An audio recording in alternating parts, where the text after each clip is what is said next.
C'est un fruit indigène qui est très rustique. Il est facile à faire pousser, selon moi. Dans le cadre d'une démarche de remise en valeur des friches, l'implantation et la réintégration de produits forestiers non ligneux est une formidable alternative à l'implantation de forêts de produits ligneux. On a acheté un terrain où le Pembina avait déjà été utilisé comme haie brise-vent.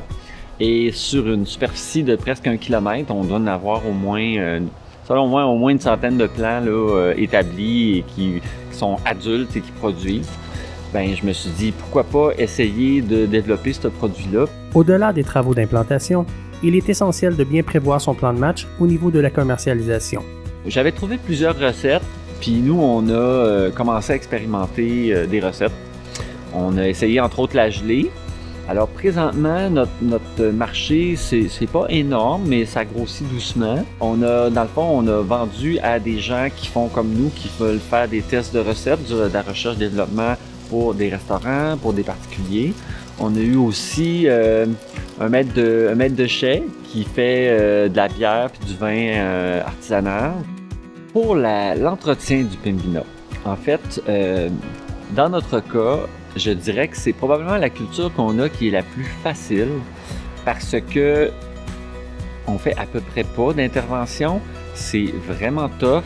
C'est sûr que vouloir optimiser la production, je pourrais probablement aller faire une petite tournée puis au minimum juste faire une petite taille d'entretien, couper les branches mortes, ce qui est malade. Dans le fond, là, tout ce qu'on fait, c'est qu'on fond au sol pour maintenir un peu le gazon là, pour que ça soit accessible. Là.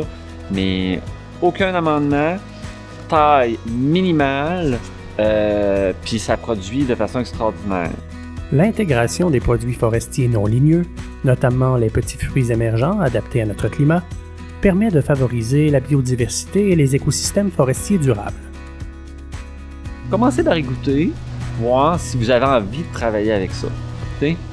Puis ça n'empêche pas d'en planter un peu d'abord aussi, surtout pour voir s'il se plaît bien chez vous, s'il réussit dans votre sol. La culture des petits fruits s'intègre parfaitement dans une démarche de mise en valeur des ressources forestières par des implantations diversifiées. Si on ajoute à cela la possibilité de la rentabiliser, elle s'avère un incontournable en matière de revalorisation des friches. Quand on s'en sert, mais du point de vue d'une épice ou d'un assaisonnement, là, selon moi, il y a beaucoup de potentiel.